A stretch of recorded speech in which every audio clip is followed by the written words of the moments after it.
Bueno, mis amados hermanos, me alegra estar con ustedes de nuevo para continuar en nuestro estudio del módulo 5 de Catalyst Missions, que es la hermenéutica o la interpretación bíblica.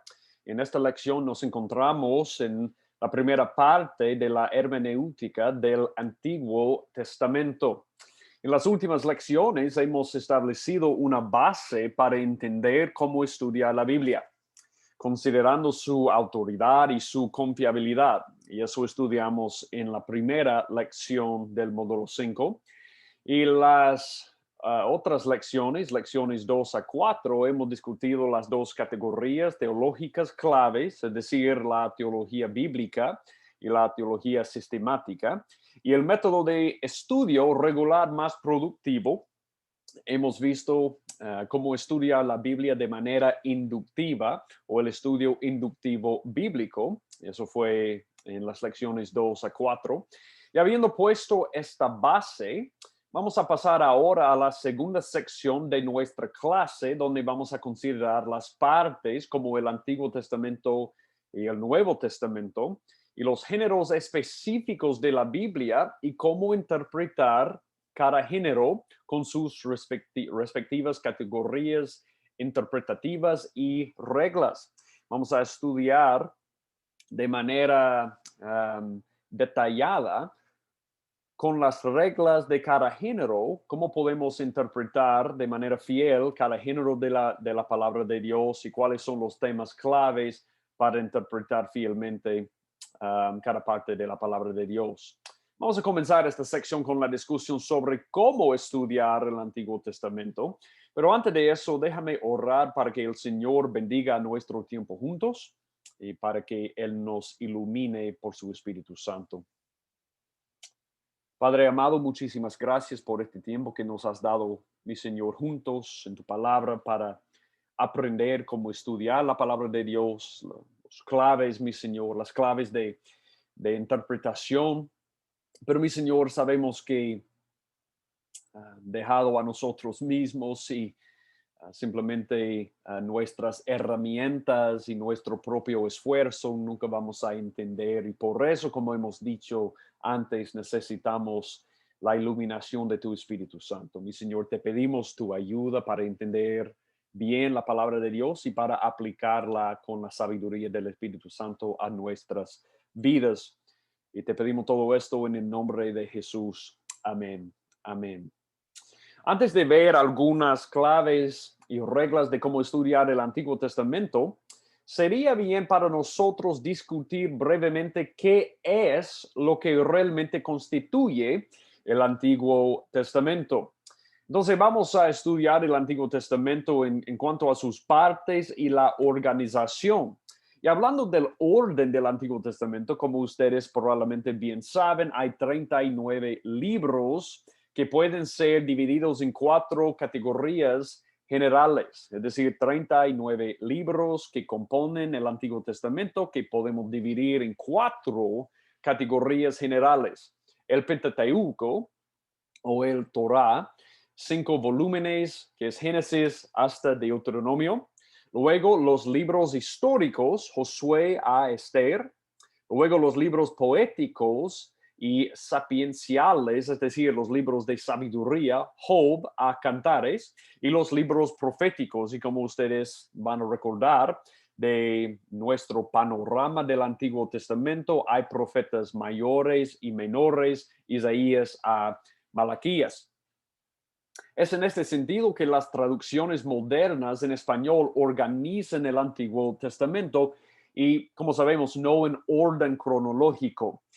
Probablemente ustedes recuerdan que el libro de Job es el libro más antiguo del Antiguo Testamento, pero hay 17 libros que le antecedan en la Biblia, en la versión en español. Así que no tenemos un orden cronológico del Antiguo Testamento, pero tenemos 4 categorías generales de los libros. Hablando de los autores del Antiguo Testamento, muchos autores diferentes escribieron el Antiguo Testamento. Y tenemos algunos que eran contemporáneos como Ageo y Zacarías, y otros que están separados por largos intervalos de tiempo como Malaquías, que escribió su libro como 1000 años después de que Moisés escribiera sus libros. Entonces tenemos algunos contemporáneos y algunos separados por mucho tiempo. Sabemos también que los autores de la Biblia, y específicamente del Antiguo Testamento, fueron hombres que tenían distintas ocupaciones. David y Amós eran pastores, pastores de ovejas. Josué era un soldado. Salomón y David eran reyes. Samuel, quien quizá escribió a Jueces y Ruth, era un sacerdote. Esdras fue un escriba, que es más o menos un maestro de la palabra de Dios. Y Daniel fue un importante funcionario del gobierno. Entonces vemos una gran diversidad de autoría en el texto del Antiguo Testamento, pero también a la misma vez se refleja una unidad excepcional. Dado la diversidad, tenemos una unidad excepcional en el Antiguo Testamento. ¿Por qué? Porque la absoluta continuidad y la falta de desunión o conflicto a lo largo de los diversos textos son y deben ser directamente atribuidas a su autoridad divina. Bueno, tenemos una unidad orgánica en el mensaje de todos los libros del Antiguo Testamento y como vamos a ver y como hemos visto en la teología bíblica, vemos el desarrollo del reino de Dios a lo largo del Antiguo Testamento. El Antiguo Testamento nos está contando una historia, una gran metanarrativa que es el desarrollo del reino de Dios cumplido obviamente en el Mesías, en Cristo Jesús. Entonces vamos a entrar ahora más en detalle respecto a los temas y las reglas interpretativas para el Antiguo Testamento, habiendo visto lo que es el Antiguo Testamento. Bueno, dos temas claves que yo quiero que ustedes subrayen.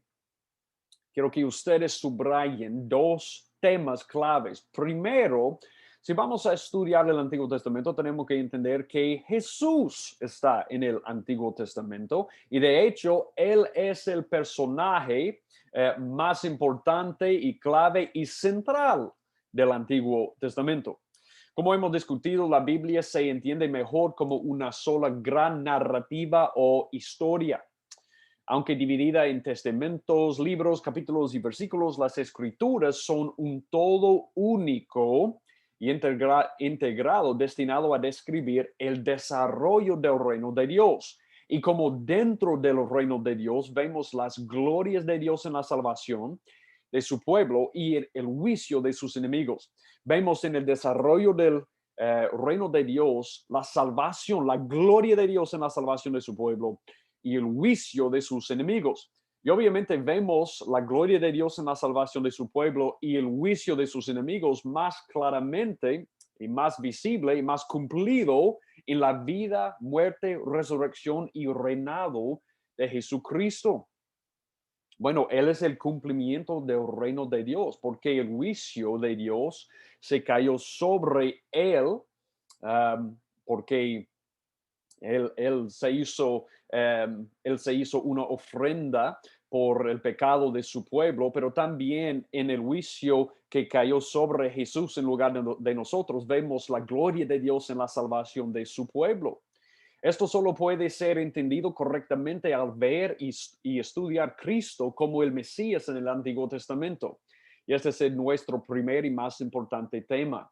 Es decir, si vamos a entender el evento, el acontecimiento de la vida, la muerte y la resurrección de Jesucristo, tenemos que entender cómo el Antiguo Testamento nos enseña sobre Él como el Mesías. Y cuando entendemos lo que el Antiguo Testamento nos enseña sobre Cristo como el Mesías, Jesús el Mesías, Jesús el Cristo, eso va a enriquecer nuestro entendimiento de la cruz y el evento de la vida, el ministerio y la cruz y la resurrección de Jesucristo. Cuando te sientes a estudiar el Antiguo Testamento, es imperativo que entiendas que el texto es dado ante todo como un contexto para comprender quién es Jesús y qué ha hecho Él. El Antiguo Testamento, no solo el Nuevo Testamento, el Antiguo Testamento es dado a nosotros para comprender quién es Jesús y qué ha hecho Él. Tenemos que ver a Jesús como el Mesías en el Antiguo Testamento para realmente entender su vida, ministerio y obra redentora. Y eso es el contexto canónico de toda la palabra de Dios. El desarrollo del reino de Dios, la gloria de Dios en la salvación y el pueblo, para la salvación de su pueblo y su juicio contra sus enemigos, cumplido en Cristo Jesús. Él es el cumplimiento del reino de Dios. Si Jesús no viene y entrega su vida como rescate por el pueblo de Dios, entonces el Antiguo Testamento no es más que un montón de historias sin relevancia para nuestras vidas y simplemente no importan. Es la obra redentora de Jesús, es su vida, ministerio, muerte y resurrección que es el centro de toda la palabra de Dios. Y sin Jesucristo, la Biblia no tiene ningún sentido ni relevancia para nuestras vidas. Si en cambio Jesucristo es el Mesías prometido, estudiar entonces el Antiguo Testamento es esencial. Bueno, yo sé que hay muchos que quieren más o menos descartar el Antiguo Testamento, diciendo que no es esencial ni relevante para nosotros. Pero si creemos que Jesús es el Mesías, entonces estudiar el Antiguo Testamento es esencial para aquellos que afirman seguir a Jesús, porque es en el Antiguo Testamento que vemos vislumbres de Cristo en su estado preencarnado y donde aprendemos cómo Él ha trabajado por la salvación de su pueblo desde el principio. Esto a menudo es llamado el hilo rojo de la escritura, el hilo rojo de la escritura. Yo simplemente quiero mostrarles, yo sé que este es un repaso porque hemos hablado de todo esto de manera detallada en el módulo sobre la teología bíblica, pero quiero simplemente repasar cómo Jesús es el personaje, el centro de todas las escrituras y el Mesías prometido en el Antiguo Testamento. Él es la descendencia de la mujer que aplastará la cabeza del diablo como se prometió en Génesis, como en Génesis 3:15, la primera promesa del Mesías que iba a venir para aplastar la cabeza del enemigo de Satanás. Y vemos el cumplimiento de esto en Juan 12:31. Juan 12:31, que dice lo siguiente: Jesús, en la noche antes de ser crucificado, dijo esto: ya está aquí el juicio de este mundo, ahora el príncipe de este mundo, es decir, Satanás, será echado fuera. Es decir, en mi obra redentora en la cruz, yo voy aplastando la cabeza de Satanás y echando fuera el príncipe de este mundo. También Él es el Cordero de Pascua en el libro de Éxodo. Bueno, esa es la razón por la que cuando Juan el Bautista vio a Jesús, él dijo a sus discípulos en Juan 1:29, un versículo bien conocido: al día siguiente vio a Jesús que venía hacia él y dijo: he ahí el Cordero de Dios que quita el pecado del mundo. A través de su sangre, Dios nos rescata, Él nos salva de la ira de Dios. Como vemos, a través de la sangre de un cordero, Dios salvó a su pueblo de la ira del ángel de la muerte en el Éxodo. Jesús es el Cordero de Pascua. También Él es el sacrificio expiatorio en el libro de Levíticos. Bueno, mira lo que dice aquí en Hebreos 9. Y para entender el libro de Levítico tenemos que entender el libro de Hebreos, porque si se corta el libro de Levítico, sangra ahí en Hebreos, como dice un pastor que yo he oído. Mira lo que dice Hebreos 9:13: porque si la sangre de los machos cabríos y de los toros y la ceniza de la becerra rociada sobre los que sean contaminados santifican para la purificación de la carne, cuanto más la sangre de Cristo, el cual por el Espíritu eterno se ofreció a sí mismo sin mancha a Dios, purificará vuestra conciencia de obras muertas para servir al Dios vivo. Sabemos que Levíticos 16 es el centro del Pentateuco, del Torá. El Levíticos 16 es el día de expiación del pueblo de Israel y todo eso es cumplido en Cristo, quien es el sacerdote que entró en el lugar santísimo para ofrecer su propia sangre, y también Él es el sacrificio que fue dado por nosotros el sacrificio expiatorio del libro de Levíticos. También él es la serpiente de bronce en Números que salvó el pueblo de Dios de su juicio al simplemente mirar a la serpiente. Y esa es la razón por la que Juan 3 describe a Jesús así, Juan 3:14, y como Moisés levantó la serpiente y en el desierto, así es necesario que sea levantado el Hijo del Hombre para que todo aquel que cree tenga en él vida eterna, como ellos miraron a la serpiente para encontrar salvación cuando Jesús fue levantado para nosotros bajo la maldición de Dios. Todos los que confíen en él reciben la bendición de Dios, la salvación de su ira. También él es el cumplimiento del pacto mosaico en Éxodo y Deuteronomio. Interesante que Jesús en la tentación, cuando él fue tentado por Satanás ahí en el desierto, él no cayó en la tentación como el pueblo de Israel había caído y él se muestra y él demuestra ahí como el verdadero y nuevo Israel que no iba a caerse en el desierto en la tentación como el pueblo de Israel se había caído. Esa es la razón por la que cuando Éxodo y el pacto mosaico dice que si ellos obedecen, iban a ser un reino de sacerdotes para Dios. Esa es la razón por la que por la obediencia de Cristo y nuestra unión con Él, ahora hemos llegado a ser lo que Dios quería para su pueblo desde el principio. Dice en 1 de Pedro 2:9, pero vosotros sois linaje escogido, real sacerdocio, nación santa, pueblo adquirido para posesión de Dios, a fin de que anunciéis las virtudes de aquel que os llamó de las tinieblas a su luz admirable. En el pacto mosaico en Éxodo, él dice, si ustedes me obedecen, ustedes me van a ser un pueblo especial, mi tesoro, un reino de sacerdotes, un real sacerdocio, pero ellos no le obedecieron y por eso fallaron, pero por causa de la obediencia de Cristo, Él es el nuevo Israel y nuestra unión con Él por la fe, Él nos ha hecho un pueblo especial, su tesoro y un real sacerdocio. También Él es el pariente y redentor de Ruth. Sabemos que el libro de Ruth fue dado a nosotros para probar el linaje de David como el rey que iba a rescatarle a Israel en el periodo oscuro de los jueces. Eso es lo que dice Ruth 4. Por eso tenemos el linaje de David en Ruth 4. Pero también sabemos que Ruth encaja en la gran metanarrativa, en la historia más grande. Y vemos en Mateo 1, Ruth y David en el linaje de Jesús, el verdadero rey que ha venido al mundo para rescatarnos de nuestra oscuridad en el pecado, la muerte y nuestra esclavitud a Satanás. Entonces, Ruth es como es como una parte de una historia más grande de Dios rescatando a su pueblo a través de un rey fiel que es Cristo Jesús. También Él es el siervo que sufre en Isaías.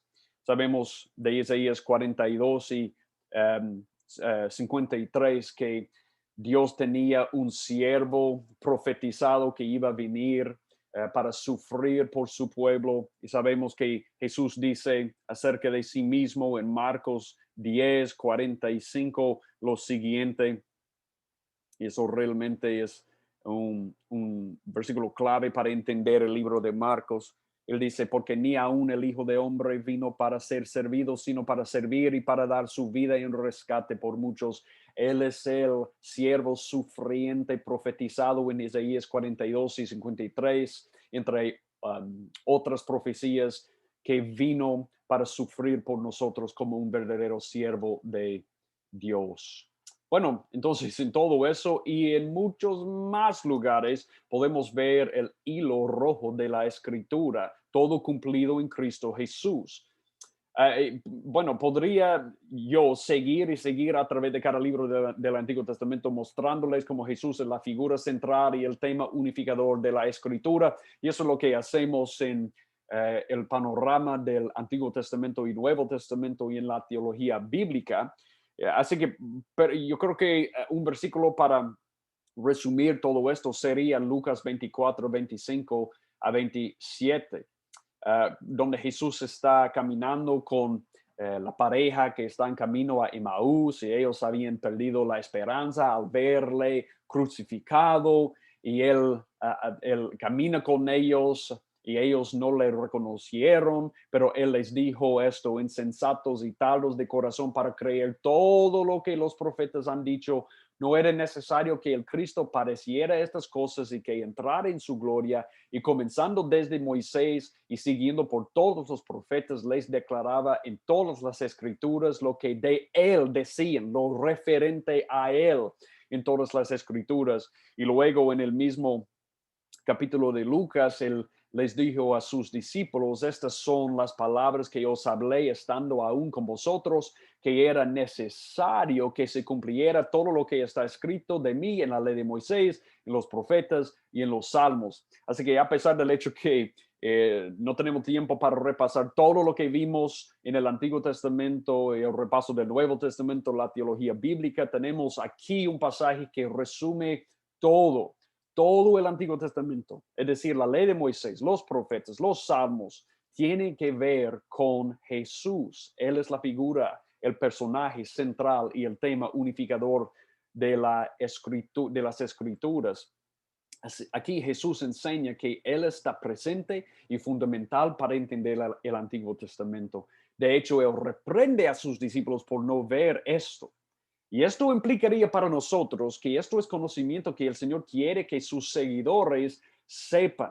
Mis amados hermanos, no podemos entender el Antiguo Testamento a menos que veamos a Cristo en el Antiguo Testamento. Y como hemos visto en el módulo de la teología bíblica, podemos ver a Cristo en el Antiguo Testamento. Una manera de ver a Cristo en el Antiguo Testamento es ver cómo Dios ha desarrollado su reino desde el principio y cumplido en Cristo. Él es el pueblo de Dios que obedece a Dios bajo el gobierno y la autoridad de Dios, que trae la bendición de Dios. Él es el cumplimiento del reino de Dios.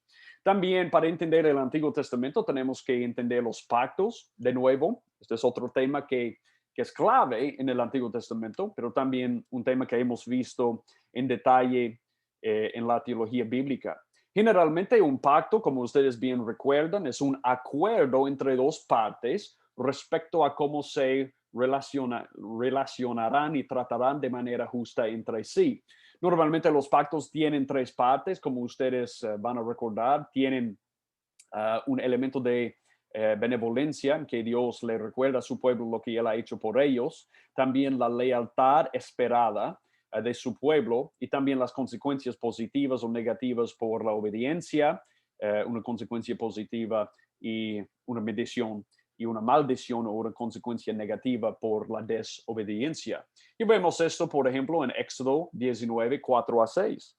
De nuevo es el pacto mosaico en que Dios dijo a su pueblo: vosotros visteis lo que yo hice a los egipcios, ahí está la benevolencia, como os tomé sobre alas de águilas y os he traído a mí. Ahora pues, si diereis oído a mi voz, ahí está la lealtad, y guardaréis mi pacto, la lealtad esperada de su pueblo, vosotros seréis mi especial tesoro sobre todos los pueblos. Ahí está la consecuencia positiva, la bendición por la obediencia. Porque mía es toda la tierra y vosotros me seréis un reino de sacerdotes y gente santa. Estas son las palabras que dirás a los hijos de Israel. Entonces ahí tenemos los elementos del pacto que hemos visto en la teología bíblica. Obviamente tenemos Dios hablándole al pueblo de Israel al pie del monte Sinaí, habiéndolos liberado de Egipto. Y tenemos esta porción llamado el pacto mosaico y podemos ya identificar los requisitos como ya hemos hecho. Dios bendecería al pueblo como su especial tesoro si ellos dieran oído a su voz y guardaran su pacto. Entonces tenemos ahí benevolencia, lealtad y consecuencias. Esta clase de pactos condicionales son pactos que requieren que ambas partes cumplan con sus respectivas condiciones. Se repiten varias veces en la escritura y establecen el fundamento intelectual y teológico de la responsabilidad del hombre ante su creador. Dios muestra en estos pactos que el hombre tiene una responsabilidad, pero a la misma vez vemos la incapacidad del hombre para mantener su parte del pacto. Bueno, Israel, como Adán, como Noé, como vemos en nosotros mismos, ellos fallaron. Ellos fallaron. Tenían responsabilidad, pero también la incapacidad de mantener y cumplir con su parte del pacto. Así que por eso vemos también la necesidad. Vemos responsabilidad, incapacidad, pero también necesidad del hombre de un salvador de la justa y merecida ira de Dios a la luz de los fracasos del hombre. Necesitamos un salvador y los pactos demuestran eso de manera comprensiva. Entonces vayamos ahora a Génesis 12, del 1 a 3, que es parte de lo que llamamos el pacto abrahámico, que dice, pero Jehová había dicho a Abraham, vete de tu tierra y de tu parentela, de la casa de tu padre, a la tierra que yo te mostraré, y haré de ti una nación grande, y te bendeciré, engrandeceré tu nombre, y serás bendición. Bendeciré a los que te bendijeran, y a los que te maldijeren, maldeciré, y serán benditas en ti todas las familias de la tierra. Lo que ustedes van a ver aquí es que solo tenemos un actor decisivo en este pacto, o por lo menos en estas promesas. Bueno, el actor es Dios. Y mira Génesis 15, 5 a 6. Y lo llevó fuera y le dijo, mira ahora los cielos y cuenta las estrellas si las puedes contar. Y le dijo, así será tu descendencia. Y creó a Jehová y le fue contado por justicia. Llamamos este pacto un pacto incondicional, porque Dios es el actor decisivo en el cumplimiento de la promesa, y la única parte que tiene Abraham, la única parte que tenemos, que tiene Abraham en este pacto es creer, y por su creencia le fue contada por justicia. Llamamos esta clase de pacto incondicional, porque está en el pacto de Dios, por ejemplo, con Noé, donde él promete no volver a destruir la tierra con diluvio nunca más. O el pacto con David, donde el Señor promete que el heredero de David gobernará para siempre. En los tres casos, el pacto abrahámico, el pacto con Noé y el pacto con David, vemos a Dios mostrando su gracia y generosidad al proveer para su pueblo a pesar de su pecado y incapacidad. Bueno, vemos aquí en el pacto en el Éxodo que Dios iba a responder a la obediencia de su pueblo con una bendición. Pero aquí tenemos una bendición que solo depende de Dios. Él va a hacer algo de parte de su pueblo y Él es el actor decisivo en el cumplimiento de esta promesa. Y esto entonces prepara el escenario para que Dios envíe a su Hijo para salvar a su pueblo, tal como Pablo enseña en Efesios 2. Mira lo que dice Efesios 2. Y Él os dio vida a vosotros cuando estabais muertos en vuestros delitos y pecados, y éramos por naturaleza hijos de la ira, lo mismo que los demás. Versículo 4. Pero Dios, que es rico en misericordia, por su gran amor con que nos amó, aun estando nosotros muertos en pecados, nos dio vida juntamente con Cristo, porque por gracia sois salvos. Versículo 8. Y esto no de vosotros, pues es don de Dios, no por obras, para que nadie se gloríe. Él hace algo por nosotros en medio de nuestro pecado y incapacidad, y nuestra única respuesta es simplemente confiar en Él y recibir su justicia. La justicia contada a nuestra cuenta. ¿Puedes ver la dulce continuidad y gloriosa constancia de nuestro Dios? ¿Puedes ver que Él siempre ha tratado bien a quienes Él ama? La enseñanza de Pablo aquí en Éfesos, maravillosa en su propio contexto, tiene un impacto aún mayor cuando la vemos a través del lente del Antiguo Testamento y la corroborada disposición de Dios para salvar a su pueblo a pesar de su absoluta incapacidad. Pero aquí está la pregunta. ¿Cómo es posible que Dios puede hacer todas estas promesas a su pueblo a pesar de su pecado y su incapacidad? Y aquí entra la idea de un representante, de un representante. En estos pactos, ambos condicionales y incondicionales, tenemos pactos que son hechos con una persona, es decir, Abraham, Moisés, David, etcétera. Y esta persona representa a todo el pueblo. El pueblo, la población más grande, participa en el pacto en virtud de ser parte de la comunidad representada. Es decir, el que representa a todo el pueblo, representa el pueblo que participa en el pacto de simplemente ser parte de la comunidad que está representada por el representante. Y el representante se supone que debe ser el ideal de fidelidad al pacto como ejemplo para aquellos a quienes representa. La razón por la que Dios puede hacer todas estas promesas a pesar de nuestro pecado y incapacidad es que tenemos en el nuevo pacto un hombre que por fin cumplió con todos los requisitos de los pactos de Dios, el Dios hombre Jesucristo. Y él como nuestro representante ha obedecido a todos los requisitos de los pactos para que Dios puede darnos todas las promesas de bendición. Porque a través de la fe, el Espíritu Santo nos ha unido con Cristo de manera que su perfecta obediencia al pacto de Dios ha sido acreditada a nosotros como si nosotros fuéramos los que obedecieron perfectamente. Así que en los ojos de Dios, a la vista de Dios, Él nos ve en Cristo como los que han guardado el pacto de Dios perfectamente. Y esa es la razón por la que en Él solo recibimos la bendición de Dios cuando merecemos la maldición de Dios que cayó sobre Jesús en lugar de nosotros. Él es nuestro fiel representante. Así que en Él, como Pablo nos dice, unidos a Él como nuestro fiel representante, como el que ha cumplido todos los requisitos del pacto, en unión con Él.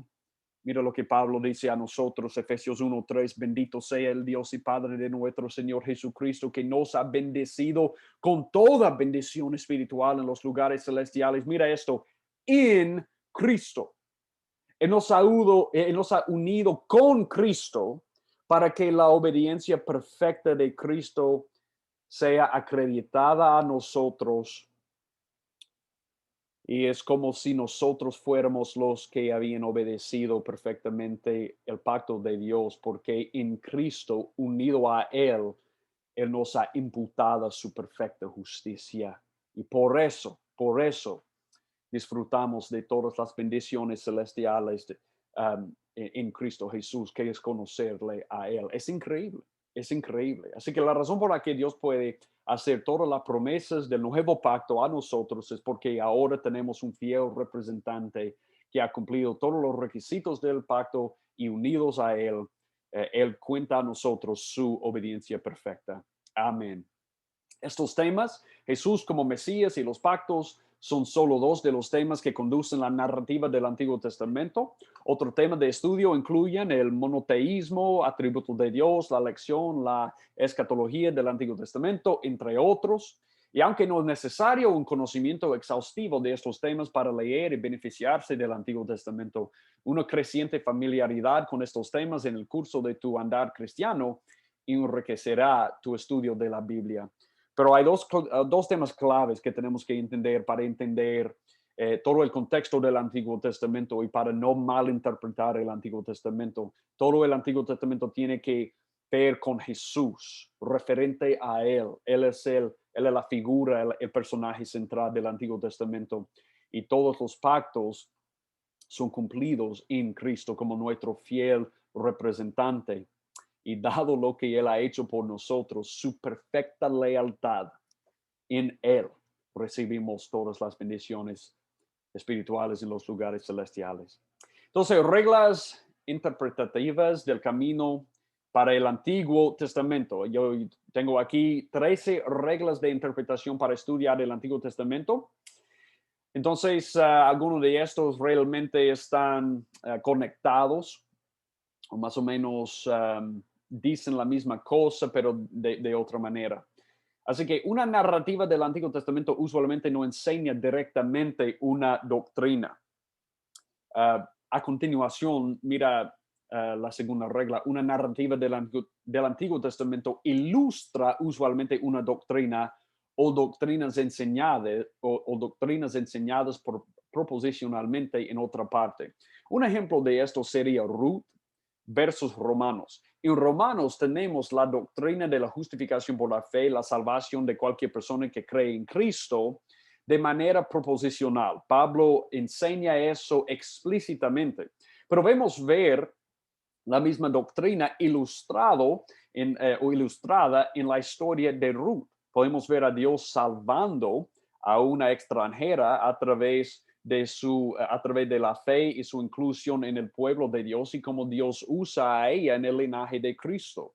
Entonces, podemos ver más o menos la misma doctrina ilustrada en la historia de Ruth, que es enseñada explícitamente en un libro como Romanos. Así que no debemos esperar ver normalmente en una narrativa una doctrina enseñada de manera proposicional. Normalmente es una manera más implícita. Tenemos que leer la historia para concluir una doctrina o para concluir una verdad, para sacar una verdad de la historia. Y esa es la manera de representar la verdad. Pudiéramos usar otro ejemplo. Es la diferencia entre decir que una persona es amable y contar una historia acerca de la misma persona que muestra que la persona es amable. Dos maneras de presentar la misma verdad. La tercera regla, las narrativas registran lo que sucedió, no necesariamente lo que debería haber ocurrido o lo que debería suceder todo el tiempo. Por tanto, no todas las narraciones tienen una moral individual identificable de la historia.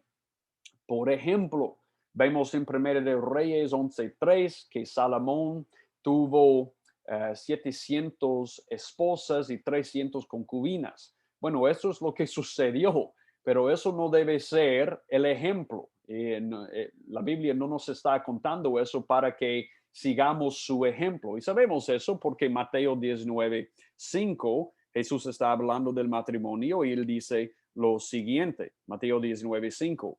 Añadió, por esta razón, el hombre dejará a su padre y a su madre y se unirá a su mujer y los dos serán una sola carne. Así que la palabra de Dios no está comendando la poligamía. La palabra de Dios nos enseña que el diseño de Dios es para un hombre y una mujer unirse en matrimonio. Así que las narrativas muchas veces registran lo que sucedió. Lo que la gente hace en las narrativas no es necesariamente un buen ejemplo para nosotros, como acabamos de ver. Con frecuencia es justo lo contrario. Enfatiza que también es bueno al leer el Antiguo Testamento no identificarse inmediatamente con los héroes, sino con los villanos.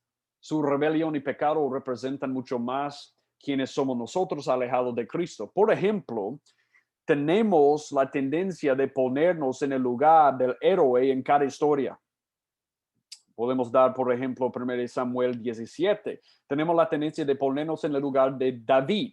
Pero en esa historia, si no somos incluidos en el pueblo de Dios a través de la fe en Cristo, bueno, el pueblo que nos representa son los filistinas, porque ellos eran los enemigos de Dios fuera de Cristo somos enemigos de Dios.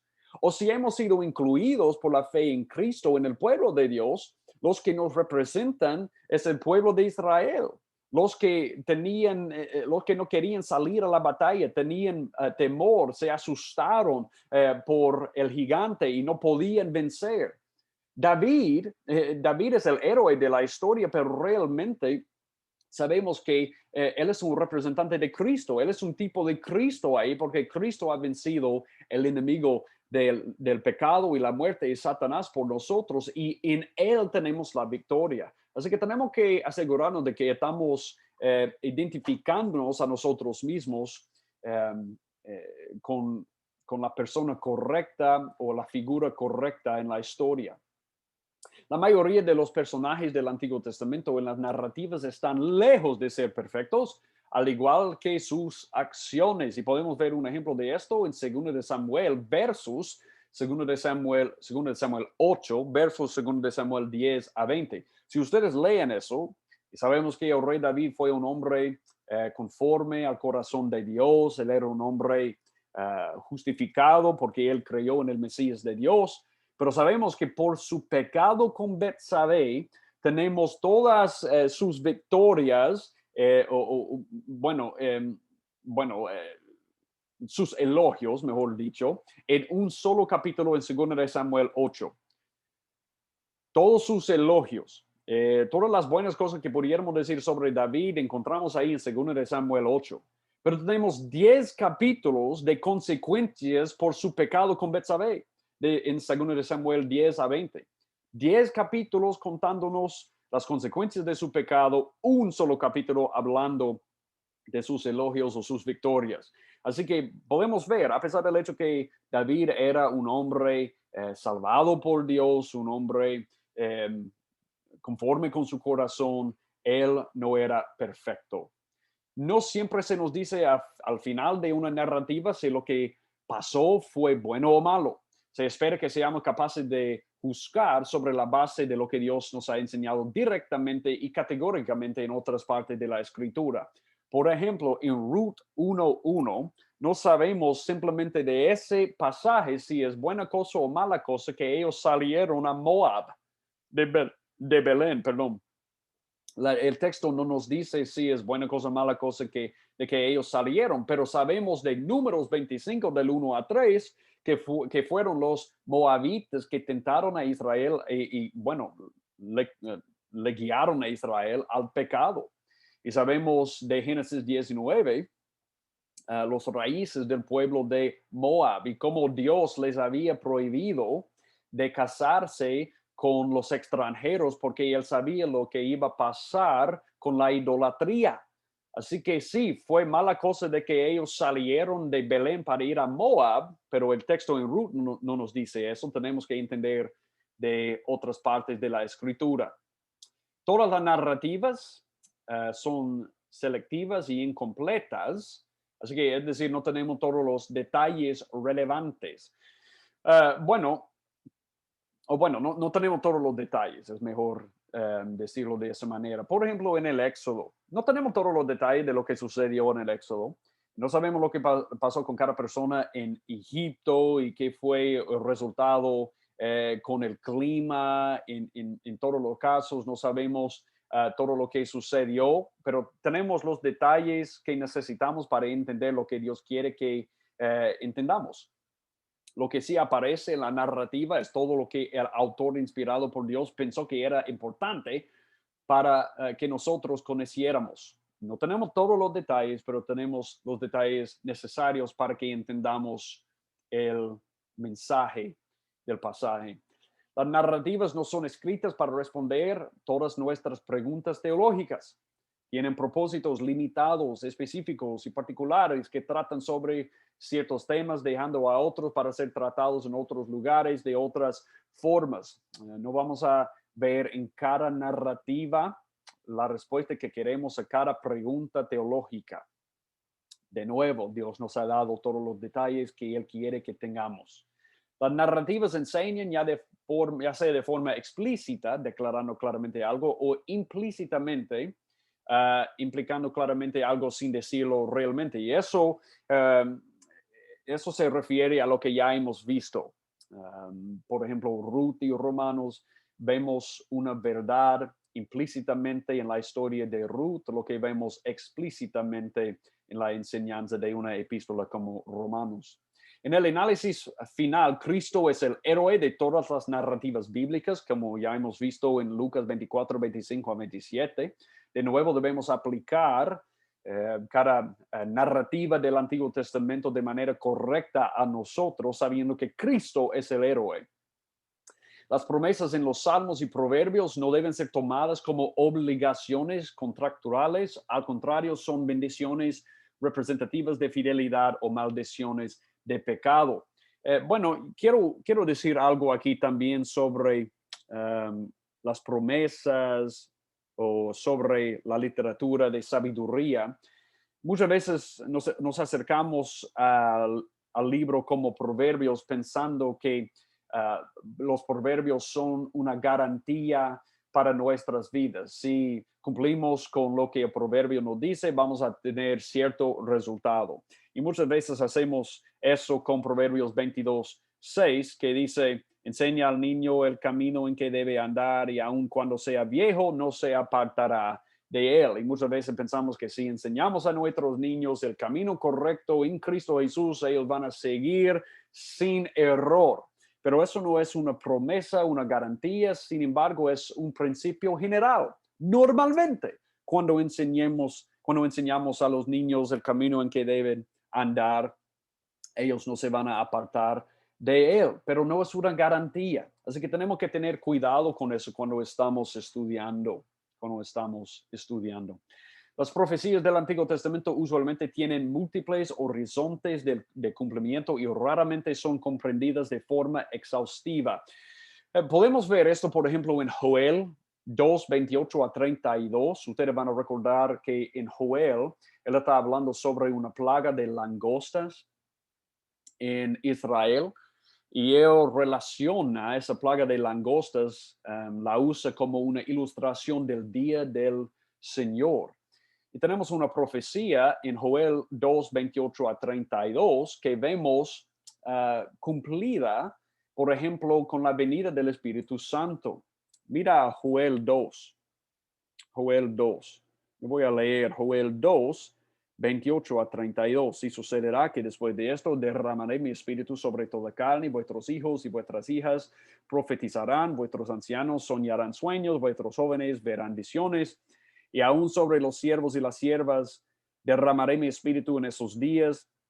Haré prodigios en el cielo y en la tierra, sangre, fuego, columnas de humo. El sol se convertirá en tinieblas y la luna en sangre antes que venga el día del Señor grande y terrible. Y sabemos que hemos visto por lo menos parte de estos señales en la muerte de Cristo cuando había oscuridad sobre toda la tierra. Sabemos que Él derramó su espíritu, como vemos en el día de Pentecostés, cuando Pedro citó este texto. Y todo esto es para mostrarnos que ya estamos viviendo, como Juan nos dice en 1 de Juan 2:18 y adelante, estamos viviendo en los últimos días.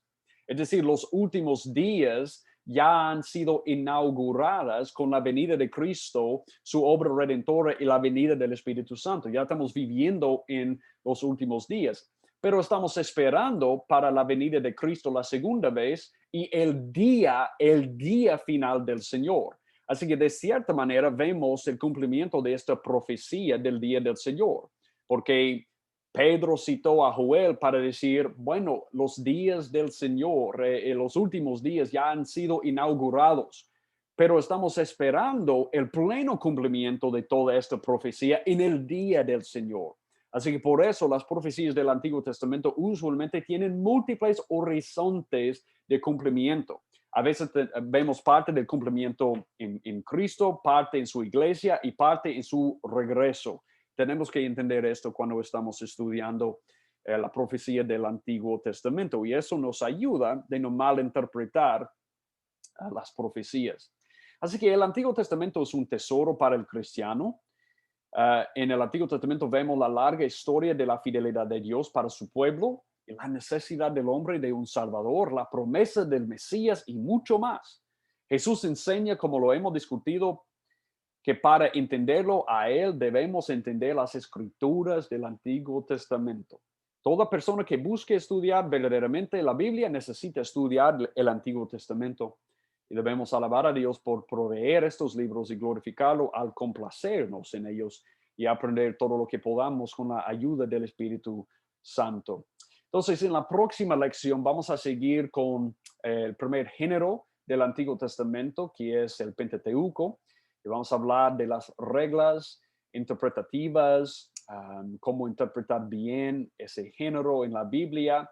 Y vamos a hablar en detalle sobre ese tema en la próxima lección. Pero ojalá esta lección haya sido de ayuda para ustedes en interpretar generalmente, pensar generalmente en cómo interpretar de manera fiel el Antiguo Testamento.